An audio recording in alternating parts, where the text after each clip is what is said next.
Soviet sanatoriums were state-run institutions that provided workers with constructive rest. Halfway between a spa and a clinic, they offered unconventional health and well-being treatments. A handful of them still operate in the post-Soviet states today. The approach was straightforward, advocating maximum rest, evidenced by the addition of a few extra pounds on departure, which was considered a sign of robust health. This was believed to deliver maximum post-sanatorium productivity, a notion that has persisted to this day. Soviet-era sanatoriums are among the most innovative and sometimes most ornamental buildings of their time, from Kyrgyzstan's Aurora, designed in the shape of a ship, to Druzhba, a constructivist masterpiece on the Crimean shore. The issue of free time greatly engaged Soviet leaders as they set out to define and shape the new Soviet man. Unlike Western vacations, which Soviets perceived as vulgar pursuits characterized by conspicuous consumption and idleness, holidays in the USSR were decidedly purposeful.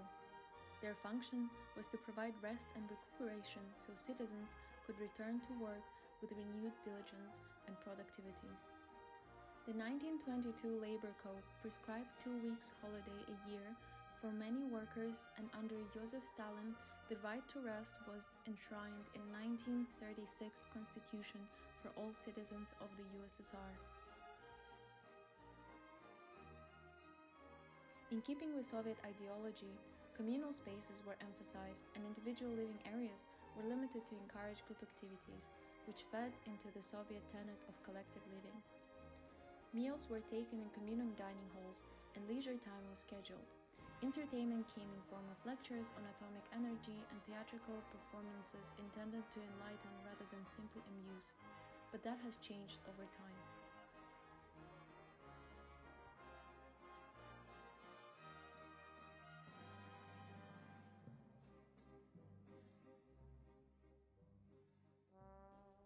In contrast to busy agenda and open environment of common rooms, private rooms were plain, providing only essentials for a short stay.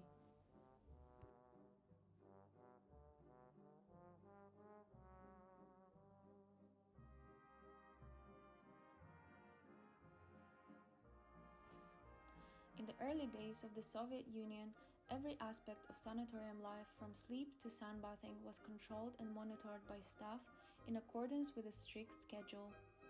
Soviet holidaymakers would start with a visit to the resident doctor, who would draw up a tailor-made program of calisthenics, dietary recommendations, and treatments. Every detail of sanatorium life, from architecture to treatments, was intended to edify workers while encouraging communion with other guests. Gradually, a shift toward a more relaxed sanatorium culture developed, and today guests can undertake as many treatments as they wish. However, the concept of collective healing stayed at its core.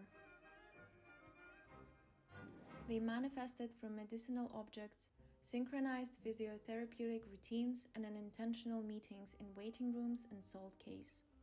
Soviet curatologists viewed reconnection with the natural environment, previously seen as hostile and inhospitable, as having the potential both to heal illness and to end social alienation.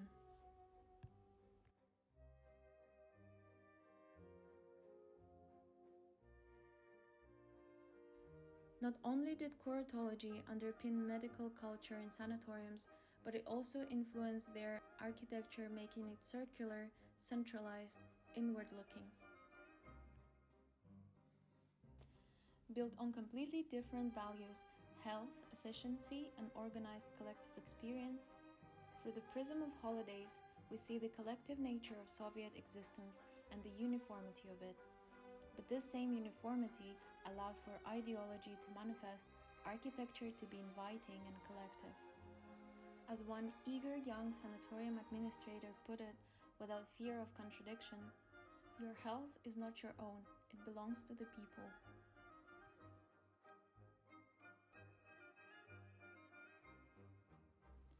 Aiming for the same user experience and transferring concepts of collective healing into virtual space, I see how through these ideologies, we can shape our future participation online. I propose to evolve the format of the sanatoriums alongside the technological developments of today using meditative, hypnotic, and healing potentials of the ASMR. ASMR stands for Autonomous Sensory Meridian Response. It is a tingling sensation that typically begins on the scalp and moves down the back of the neck and upper spine. It is mostly commonly triggered by specific auditory and visual stimuli and less commonly by intentional attention control.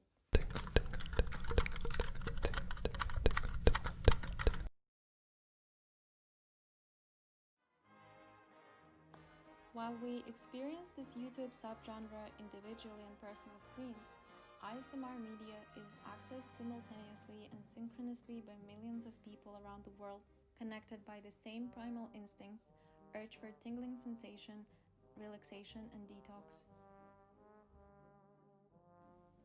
Knowing that modern wellness promotes luxury and alienation from the rest of the world, I see potential of ASMR practices merging with intentional architecture and ideology of sanatoriums to reshape the wellness practices we're offered today.